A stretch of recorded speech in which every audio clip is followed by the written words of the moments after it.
Selamat datang di video ini. Pada tahun 1990-an, Angkatan Udara Tentara Pembebasan Rakyat sedang mencari pesawat tempur generasi kelima yang baru.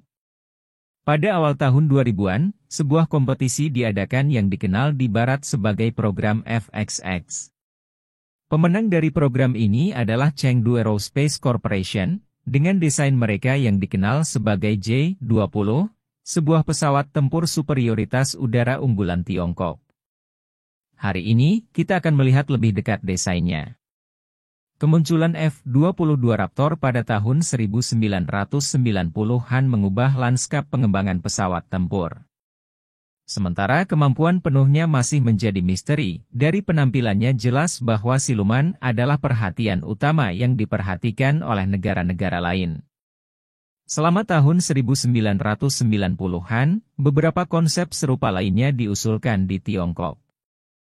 Angkatan Udara Tentara Pembebasan Rakyat memiliki visi ambisius untuk memproduksi pesawat tempur generasi kelima dengan superioritas udara yang serupa, namun hal ini memakan waktu. Saat itu, Tiongkok masih merupakan negara berkembang meskipun pertumbuhan ekonominya pesat, dan proses manufaktur mereka harus matang. Pada masa-masa awal ini, barang-barang Tiongkok mendapatkan reputasi sebagai produk yang tidak dapat diandalkan, namun pada dekade berikutnya, semua ini berubah dan menghasilkan pesawat tempur generasi kelima. PLAF memulai kompetisi untuk mencari desain potensial yang layak. Pemenang program FXX adalah Chengdu Aerospace Corporation dengan proyek konsep mereka, 718. Proyek ini diumumkan pada tahun 2008, dan pada tahun 2009 PLAF mengonfirmasi bahwa konsep Chengdu yang berfungsi akan segera siap. Chengdu memiliki reputasi yang baik di Tiongkok.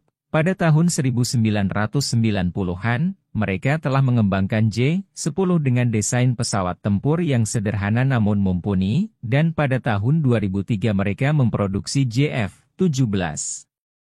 Sebuah pesawat tempur yang jauh lebih unggul dari J-10 dan diciptakan untuk bersaing dengan F-16.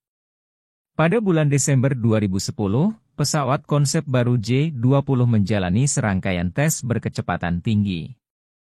3 bulan kemudian, pada awal tahun 2011, pesawat prototipe pertama melakukan penerbangan perdananya, dan pada bulan Mei 2012, prototipe kedua telah terbang. Keduanya ditenagai oleh mesin Saturn AL-31. Namun, rencana jangka panjangnya termasuk memberi daya pada pesawat dengan mesin buatan sendiri. 2 tahun kemudian, pada Mei 2014, prototipe ketiga tiba, dengan perubahan besar pada badan pesawat yang menunjukkan beberapa tingkat perbaikan, termasuk stabilisator baru. Saluran masuk supersonik diverti yang dibantu dengan lapisan siluman, fairing bawah sayap baru, dan teknologi inovatif lainnya.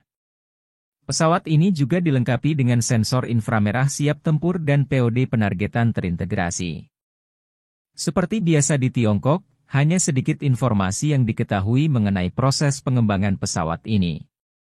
Namun, pada tahun 2015, tercatat bahwa sudah ada varian produksi awal dari J-20 yang ditawarkan di berbagai basis. 4 tahun setelah penerbangan perdananya, J-20 melakukan debut publiknya di Pameran Penerbangan dan Dirgantara Internasional Tiongkok pada tahun 2016. Tidak seperti konsep generasi kelima lainnya yang telah dibahas dalam video sebelumnya, seperti TFX Turki atau KF-21 Korea Selatan, proses pengembangan J-20 sangat cepat. Selama debut publik tahun 2016, dilaporkan bahwa 8 pesawat telah terlihat beroperasi di beberapa pangkalan PLAF, dan varian produksi telah selesai dan menunggu perakitan. Proses pengembangan yang sangat cepat ini tidak menjadi rumor. Pada awal tahun 2017, media Tiongkok mengklaim bahwa J-20 sekarang beroperasi dengan Angkatan Udara. Dan pada akhir tahun yang sama pihak militer mengonfirmasi hal tersebut, dengan batch pesawat asli keluar dari jalur produksi. Media Tiongkok melaporkan pada tahun 2018 bahwa sudah ada varian yang ditingkatkan yang sedang dikembangkan. Pada tahun 2019, Klaim media lebih lanjut beredar, menyatakan bahwa militer mendukung varian kursi ganda dari pesawat tersebut dan bahwa mesin buatan Tiongkok akan menggantikan mesin Rusia pada pesawat baru ini. Klaim tersebut terbukti benar pada tahun 2020, ketika prototipe dalam konfigurasi baru mengonfirmasi laporan ini. Pesawat baru ini menampilkan kokpit yang ditinggikan, kerucut hidung yang lebih besar, intake baru, mesin baru dengan vektor dorong, dan modifikasi kecil pada badan pesawat lainnya. Pesawat ini tetap mempertahankan nama J-20B yang awalnya diberikan untuk konsep sebelumnya. Militer mengonfirmasi bahwa produksi J-20B akan segera dimulai. Perubahan terbesar adalah integrasi mesin WS-10 yang dimodifikasi, mesin domestik Tiongkok untuk menggantikan mesin Rusia yang ada. Pada tahun berikutnya, 2021, prototipe lain muncul dengan beberapa perbedaan penting, termasuk modifikasi pada badan pesawat yang tampak seperti mesin baru, dan yang paling penting, kokpit kursi ganda. Pesawat ini sekarang disebut sebagai J-20S dan mungkin akan menjadi pengembangan paling penting dalam program ini hingga saat ini. Integrasi pengaturan kursi ganda menandai perubahan yang pasti dalam arah program. Hingga saat ini, karena kurangnya detail dan ambiguitas, diasumsikan bahwa J-20 masih dimaksudkan untuk menjadi pesaing F-22, tetapi sekarang penambahan anggota kru kedua menyarankan peralihan ke arah kemampuan multirole. Pada tahun 2023, terungkap bahwa WS-15, peningkatan yang telah lama ditunggu-tunggu ke mesin WS-10, siap memasuki produksi. Ini adalah perkembangan besar karena Tiongkok telah berjuang untuk secara konsisten menciptakan mesin yang dapat diandalkan. Mesin pembakaran WS-15 diharapkan dapat mengatasi tantangan ini. Pentagon melaporkan pada bulan Oktober 2023 bahwa peningkatan lebih lanjut untuk J-20 sedang dilakukan, termasuk mesin WS-15 dengan vektor dorong, peningkatan kapasitas penyimpanan, dan sistem kontrol tim drone seperti Shenyang J-35 yang konseptual. Kita telah melihat J-20 beralih dari pesawat tempur superioritas udara yang terinspirasi oleh F-22 menjadi sesuatu yang lebih mendekati F-35. Dengan fokus pada kemampuan multirole dan keterhubungan dengan teknologi eksternal berbasis internet. Perubahan pandangan ini tampaknya terjadi di seluruh dunia. Jelas bahwa pada suatu waktu, khususnya sejak akhir 1980-an, ada fokus besar pada superioritas udara. Sistem antrian yang dipasang di helm dengan kemampuan kelincahan tinggi dan AOA yang tinggi, semuanya masih sangat relevan. Namun, sejak awal 2000-an, menjadi jelas bahwa pesawat tempur mungkin menghadapi ancaman yang lebih besar daripada pesawat tempur superioritas udara sebelumnya.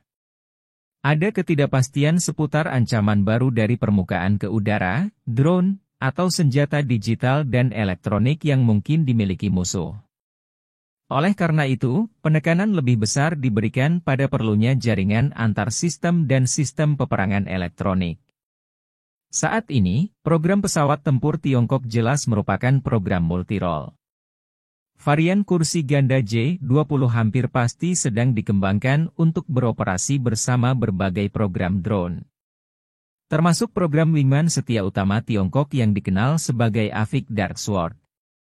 Media Tiongkok menyarankan bahwa pesawat baru ini digunakan untuk berjejaring dengan drone tempur GJ-1, di mana konfigurasi kursi ganda memungkinkan operator sistem senjata untuk mengawasi penanganan beberapa drone. Sistem asli Tiongkok, termasuk komunikasi dan penugasan drone, tautan data, dan peperangan elektronik, telah dikembangkan. Jumlah J-20 dalam layanan tidak diketahui, namun laporan selama bertahun-tahun oleh militer AS dan analis lain menawarkan beberapa gagasan. Pada bulan Desember 2021, Chengdu secara terbuka mengungkapkan bahwa produksi skala besar sedang berlangsung. Luar biasa, analis USAF melaporkan hanya 2 bulan kemudian, pada Januari 2022, bahwa informasi sumber terbuka menunjukkan lebih dari 70 pesawat mungkin sudah beroperasi. Pada bulan Agustus, Analis USAF lainnya mengatakan mereka yakin 150 pesawat kini telah dikirimkan, dan pada bulan Desember jumlah ini telah mencapai lebih dari 200. Sebelum melanjutkan lebih jauh, beritahu kami apakah Anda menyukai videonya. Jika ya, silakan klik suka dan bagikan, dan mari kita lanjutkan. Pada tahun 2023, diklaim bahwa hingga 150 pesawat dapat diproduksi per tahun, menjadikannya pesawat tempur generasi kelima yang diproduksi paling cepat, bahkan mengalahkan F-35. Perkiraan terbaru menunjukkan bahwa badan pesawat ke-300 akan dikirimkan sekitar bulan Juli 2024. Produksi yang luar biasa cepat ini konon dimungkinkan oleh jenis proses perakitan jalur pulsa, menurut militer Tiongkok.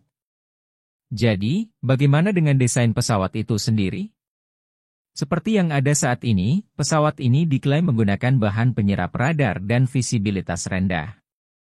Lapisan penutup, jaring tepi gigi gergaji, saluran masuk ular, dan pilihan desain lainnya juga membuat tanda silang radar yang lebih kecil. Pada awalnya, kritikus mengklaim bahwa penggunaan Canard akan mengurangi kemampuan siluman, namun desainer mencatat bahwa klaim ini tidak berdasar. Dan bahwa sistem kontrol penerbangan dapat mengubah defleksi Canard untuk mengurangi refleksi. Hal ini juga menunjukkan bahwa lensa Luneburg yang dapat ditarik dipasang di bawah pesawat, memungkinkan penguatan sinyal balik untuk menyamarkan tanda radar yang sebenarnya. Klaim telah dibuat oleh beberapa orang selama beberapa tahun terakhir bahwa J-20 bukanlah ancaman, terutama Kepala Angkatan Udara India, yang menyatakan bahwa Su-30 MKI mereka dapat mendeteksi J-20 beberapa kilometer jauhnya. Namun, klaim ini diabaikan oleh banyak ahli yang mencatat bahwa dalam kasus pendeteksian seperti itu, J-20 hampir pasti menggunakan deflektor radar agar terlihat di wilayah udara non-tempur. Dalam hal teknologi lainnya, tidak ada yang diketahui secara resmi. Namun, gambar dan laporan melukiskan sedikit gambaran. Wartawan Cina mengklaim bahwa pesawat tersebut menggunakan versi upgrade dari radar AESA-J-16, yang tidak mengherankan mengingat kecepatan pengembangannya. Tampaknya para perancang J-20 mendasarkan sebagian teknologi mereka dari F-35. Misalnya, pesawat ini menggunakan sistem pencarian dan pelacakan inframerah E-31 dan sistem penargetan elektrooptik di bawah hidung, EOT-86.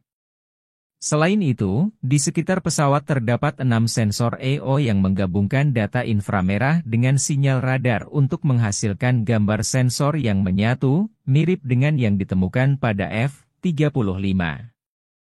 J-20 juga menggunakan tampilan yang dipasang di helm yang kemungkinan terintegrasi dengan sistem antrian, serta kokpit digital sepenuhnya yang menampilkan 4 layar sentuh liquid crystal.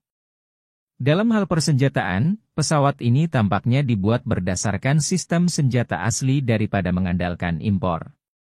J-20 dipersenjatai dengan berbagai amunisi udara ke udara dan udara ke darat yang diproduksi di dalam negeri, terutama PL-12 aktif yang dibuat untuk bersaing dengan AMRAAM dan R-77 Rusia, serta PL-15 dan PL-21 yang lebih baru. Yang keduanya merupakan peluru kendali radar aktif untuk jarak jauh. Untuk jarak dekat, J-20 menggunakan PL-10 yang setara dengan AIM-9 di Tiongkok.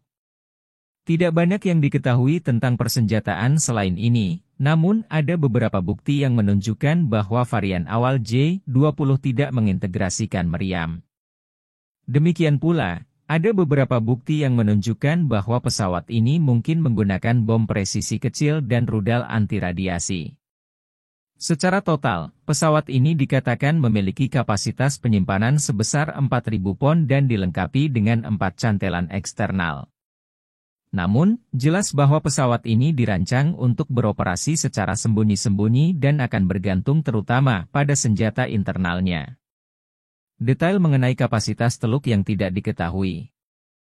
Namun telah ditunjukkan bahwa pesawat ini dapat membawa tangki drop eksternal dengan cara yang mirip dengan F-22, meskipun hal ini kemungkinan akan membahayakan citra radar pesawat. Menurut Universitas Tsinghua, pesawat tersebut, atau setidaknya varian Alphanya, memiliki ketinggian layanan 66.000 kaki, sedikit di atas F-35, tetapi tidak terlalu jauh.